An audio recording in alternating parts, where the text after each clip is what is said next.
High friends, welcome back to the channel. ಇವತ್ತಿನ ವಿಡಿಯೋದಲ್ಲಿ iQ13 ಮತ್ತು ರಿಯಲ್ಮಿ GT7 Pro ಇವೆರಡು ಫೋನಲ್ಲಿ ಯಾವುದು ಬೆಸ್ಟ್ ಮೊಬೈಲ್ ಅನ್ನೋದ್ರ ಬಗ್ಗೆ ಈ ವಿಡಿಯೋದಲ್ಲಿ ತಿಳ್ಸ್ಕೊಂಡು ಕೊಡ್ತೀನಿ. ಇಂಡಿಯಾದಲ್ಲಿ 8 ಎಲೈಟ್ ಪ್ರೊಸೆಸರ್ ಲಾಂಚ್ ಆಗಿದ್ದು first mobile Realme GT7 Pro. ಆಮೇಲೆ ಲಾಂಚ್ ಮಾಡಿದ iQ13 ಅಲ್ಲಿ ಕೂಡ ಸೇಮ್ ಇದೇ ಪ್ರೊಸೆಸರ್ನೇ ತಂದ್ರು. ರಿಯಲ್ಮಿ ಕಂಪೇರ್ ಮಾಡಿದ್ರೆ iQ13 ಸ್ವಲ್ಪ ಕಮ್ಮಿ ಬೆಲೆಗೆ ಬರುತ್ತೆ. ಸೊ ಈ ವಿಡಿಯೋದಲ್ಲಿ ರಿಯಲ್ಮಿ ಮತ್ತು iQ13 ಕಂಪೇರ್ ಮಾಡಿ ಯಾವುದು ಬೆಸ್ಟ್ ಮೊಬೈಲ್ ಅನ್ನೋದ್ರ ಬಗ್ಗೆ ನೋಡೋಣ.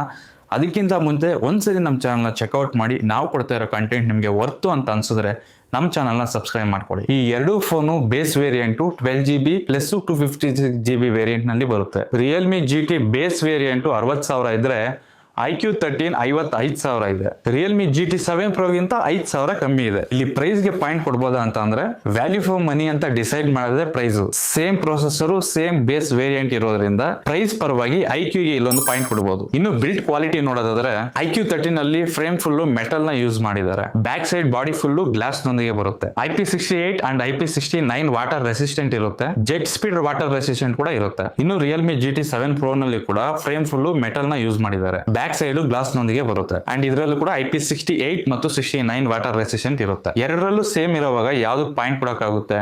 ಸೊ ಇಲ್ಲಿ iQ13 ಅಲ್ಲಿ ಬ್ಯಾಕ್ ಸೈಡ್ ಹ್ಯಾಲೋ ಲೈಟ್ ಇರುತ್ತೆ. ಮ್ಯೂಸಿಕ್ ಪ್ಲೇ ಮಾಡುವಾಗ ಅಥವಾ ನೋಟಿಫಿಕೇಶನ್ ಬಂದ್ರು ಕಾಲ್ಸ್ ಬಂದ್ರು ಕೂಡ ಈ ಹ್ಯಾಲೋ ಲೈಟ್ ಆಕ್ಟಿವೇಟ್ ಆಗುತ್ತೆ. ಇದನ್ನ 72 ಕಲರ್ ನಲ್ಲಿ ಕಸ್ಟಮೈಸ್ ಕೂಡ ಮಾಡಬಹುದು. ಬಿಲ್ಡ್ ಕ್ವಾಲಿಟಿ ಪರವಾಗಿ ಈ ಲೈಟ್, ಈ ಹ್ಯಾಲೋ ಲೈಟ್ ಏನಿದೆ iQ13 ಅಲ್ಲಿ ಇರೋದ್ರಿಂದ ಇದು ತುಂಬಾ ಜನಕ್ಕೆ ಯೂಸ್ ಆಗುತ್ತೆ. ಅದಕ್ಕೋಸ್ಕರ ಇಲ್ಲಿ ಮತ್ತೆ iQ13 ಗೆ ಒಂದು ಪಾಯಿಂಟ್ ಕೊಡಬಹುದು. ಇನ್ನು ಪ್ರೊಸೆಸರ್ ನೋಡೋದಾದ್ರೆ iQ13 ಅಲ್ಲಿ 8 ಎಲೈಟ್ ಪ್ರೊಸೆಸರ್ ನ ಯೂಸ್ ಮಾಡಿದ್ದಾರೆ.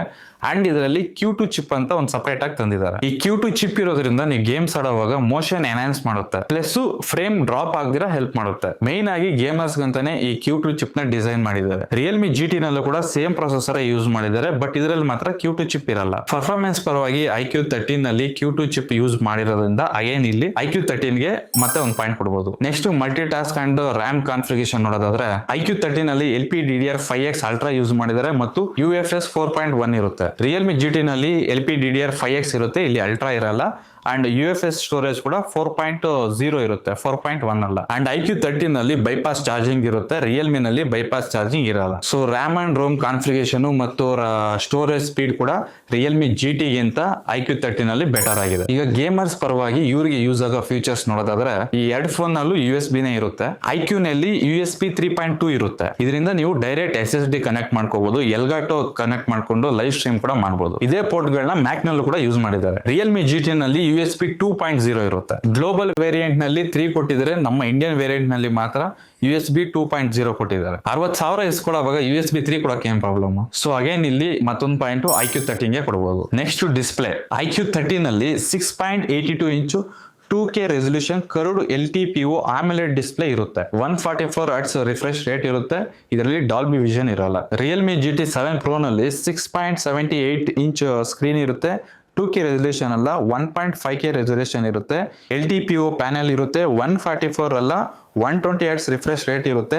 ಇದರಲ್ಲಿ ಡಾಲ್ಬಿ ವಿಷನ್ ಇರುತ್ತೆ. ರಿಯಲ್ಮಿ ನಲ್ಲಿ ಇಲ್ಲದೆ ಇರೋದು iQ13 ನಲ್ಲಿ ಇರೋದು 2K resolution, 144 refresh rate and better screen resolution. Display ನಲ್ಲಿ ಕೂಡ iQ13 ಗೆ ಒಂದು ಪಾಯಿಂಟ್ ಕೊಡಬಹುದು. ಅಂಡ್ ರಿಯಲ್ಮಿ ನಲ್ಲಿ ಡಾಲ್ಬಿ ವಿಷನ್ ಇದೆ, iQ13 ನಲ್ಲಿ ಡಾಲ್ಬಿ ವಿಷನ್ ಇಲ್ಲ. ಸೊ ಇಲ್ಲಿ ಡಿಸ್ಪ್ಲೇ ಪರವಾಗಿ ರಿಯಲ್ಮಿ ಕೂಡ ಒಂದು ಪಾಯಿಂಟ್ ಕೊಡಬಹುದು. ಎರಡರಲ್ಲೂ ಕೂಡ ಇನ್ ಡಿಸ್ಪ್ಲೇ ಫಿಂಗರ್ ಪ್ರಿಂಟ್ ಸೆನ್ಸರ್ ಇರುತ್ತೆ. ಈ ಎರಡು ಫೋನ್ ನಲ್ಲೂ ಸ್ಟೀರಿಯೋ ಸ್ಪೀಕರ್ ಇರುತ್ತೆ. ಈ ಎರಡು ಫೋನ್ ನಲ್ಲೂ ಡಾಲ್ಬಿ ಅಟ್ಮಾಸ್ ಇರಲ್ಲ, 3.5mm ಆಡಿಯೋ ಜಾಕ್ ಇರಲ್ಲ. ಈ ಎರಡು ಫೋನ್ ನಲ್ಲೂ IR ಬ್ಲಾಸ್ಟರ್ ಇರುತ್ತೆ ಅಂಡ್ NFC ಕೂಡ ಇರುತ್ತೆ. ಈಗ ಮೇನ್ ಆಗಿ ಎರಡು ಫೋನ್ ನಲ್ಲೂ ಕ್ಯಾಮೆರಾ ನೋಡೋದಾದ್ರೆ iQ13 ನಲ್ಲಿ 3 ಕ್ಯಾಮೆರಾ ಕೂಡ 50 ಮೆಗಾಪಿಕ್ಸೆಲ್ ಯೂಸ್ ಮಾಡಿದ್ದಾರೆ. Main ಕ್ಯಾಮೆರಾನು 50 megapixel, ಟೆಲಿಫೋಟೋನು 50 megapixel, ultra wide angle ಕೂಡ 50 ಮೆಗಾಪಿಕ್ಸೆಲ್ ಯೂಸ್ ಮಾಡಿದ್ದಾರೆ. ಫ್ರಂಟ್ ಕ್ಯಾಮೆರಾ 32 ಮೆಗಾಪಿಕ್ಸೆಲ್ ಇರುತ್ತೆ. ರಿಯಲ್ಮಿ GT ನಲ್ಲಿ 50 ಮೆಗಾಪಿಕ್ಸೆಲ್ ಮೈನ್ ಕ್ಯಾಮೆರಾ ಇರುತ್ತೆ, 50 ಮೆಗಾಪಿಕ್ಸೆಲ್ ಟೆಲಿಫೋಟೋ ಇರುತ್ತೆ, 8 megapixel ultra wide angle camera ಇರುತ್ತೆ. ಫ್ರಂಟ್ ಕ್ಯಾಮೆರಾ 60 ಮೆಗಾಪಿಕ್ಸೆಲ್ ಮಾತ್ರನೇ ಕೊಡ್ತಾ ಇದ್ದಾನೆ. iQ13 ನಲ್ಲಿ ಮೈನ್ ಕ್ಯಾಮೆರಾ ಯೂಸ್ ಮಾಡಿಕೊಂಡು 8K 30fps ವಿಡಿಯೋ ರೆಕಾರ್ಡ್ ಮಾಡಬಹುದು, ಅಥವಾ 4K 60fps R 4K 30fps ಕೂಡ ವಿಡಿಯೋ ರೆಕಾರ್ಡ್ ಮಾಡಬಹುದು. ಫ್ರಂಟ್ ಕ್ಯಾಮೆರಾ ಯೂಸ್ ಮಾಡಿಕೊಂಡು 4K 60fps ವರೆಗೂ ವಿಡಿಯೋ ರೆಕಾರ್ಡ್ ಮಾಡಬಹುದು. ರಿಯಲ್ಮಿ ಬ್ಯಾಕ್ ಕ್ಯಾಮೆರಾ ಯೂಸ್ ಮಾಡಿಕೊಂಡು 8K ಅಥವಾ 4K ವಿಡಿಯೋ ರೆಕಾರ್ಡ್ ಮಾಡಬಹುದು.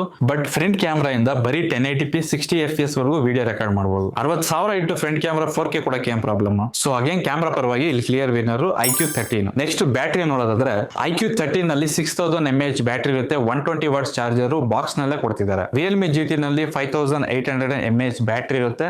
ಬಾಕ್ಸ್ ನಲ್ಲಿ 120 ವಾಟ್ಸ್ ಚಾರ್ಜರ್ ಕೂಡ ಕೊಡ್ತಾ ಇದ್ದಾನೆ. ಇಲ್ಲಿ 200 mAh ಬ್ಯಾಟರಿ ರಿಯಲ್ಮಿ GT ನಲ್ಲಿ ಕಮ್ಮಿ ಇದೆ.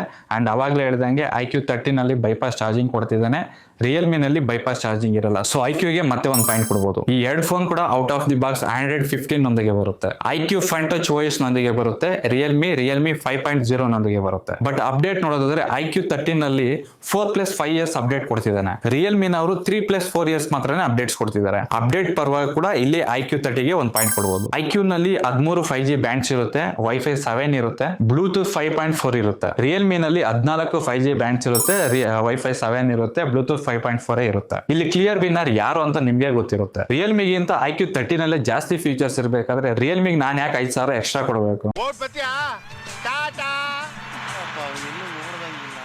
ಓಟ್ ಬಾ